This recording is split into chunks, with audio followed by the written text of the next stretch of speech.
Bonjour mes amis. Partie 32. Libérez-vous de tendances suicidaires. Bon, voyons voir. Ce chapitre ne concerne pas ceux qui demandent une euthanasie pour raison médicale. Le meilleur moyen de se débarrasser d'une tendance suicidaire, c'est de se suicider en évitant toutefois de se faire exploser dans un lieu bondé ou de provoquer un accident de la route avec une autre voiture, en particulier si cette dernière transporte des passagers qui n'ont peut-être pas spécialement envie de quitter la vie en même temps que vous. Toujours avec son humour au second degré. Mais en imaginant que vous ne faisiez disparaître que vous tuerez quand même une partie de chacun de vos proches qui en garderait une cicatrice pour le restant de leur vie. C'est vrai. Ces personnes sont des êtres qui vous aiment et que, quelque part dans votre âme tourmentée, vous aimez aussi. Et quand bien même vous auriez le sentiment que personne ne vous aime, en vous supprimant, vous anéantissez tout espoir de rencontrer quelqu'un qui vous aimera. Car sachez que les occasions d'aimer et d'être aimé ne cessent de se présenter, si vos yeux veulent bien les voir. Au moment précis où vous broyez du noir, plus noir que la nuit, la plus noire, où votre colère contre le monde est plus bouillonnante qu'une éruption volcanique, et où vos perspectives d'avenir sont plus détruites que la vision de nuit de la taupe la plus myope, au moment précis où vous touchez le fond, la grâce entre votre champ énergétique. En d'autres termes, la seconde qui suit celle où vous êtes au plus bas et une seconde où la lumière revient. À condition bien sûr que vous soyez encore là pour la voir, la ressentir, l'entendre et la goûter.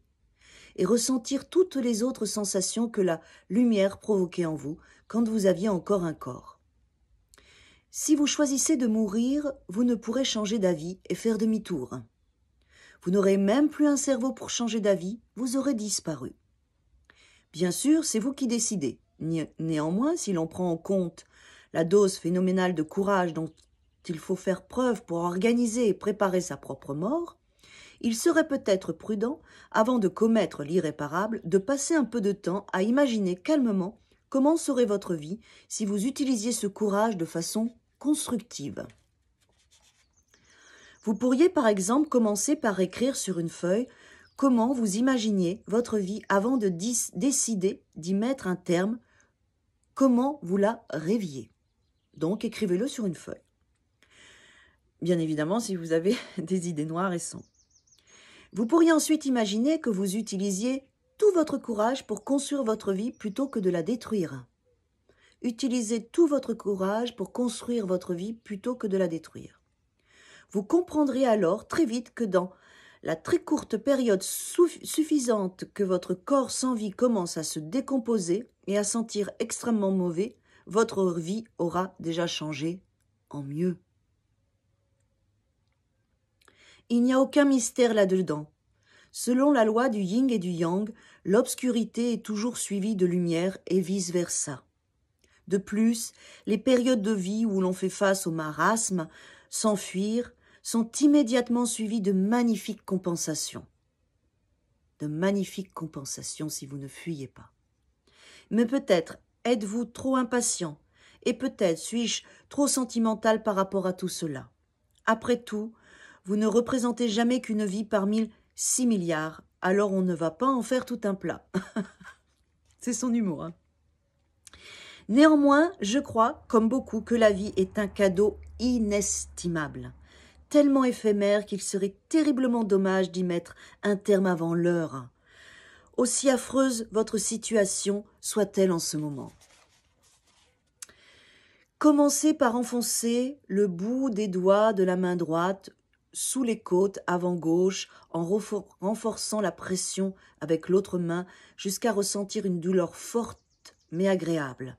Maintenez la pression pendant au moins 80 secondes puis relâchez lentement. Cet exercice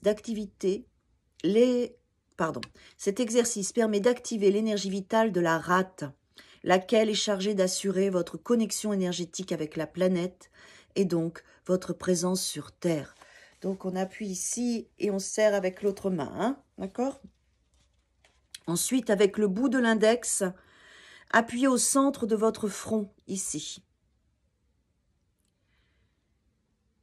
À la fois fermement et délicatement, dans un petit renfoncement, juste au-dessus de la ligne des sourcils. Maintenez la pression pendant environ 70 secondes, puis relâchez, lentement, de façon à encore sentir la présence de votre doigt après l'avoir enlevé.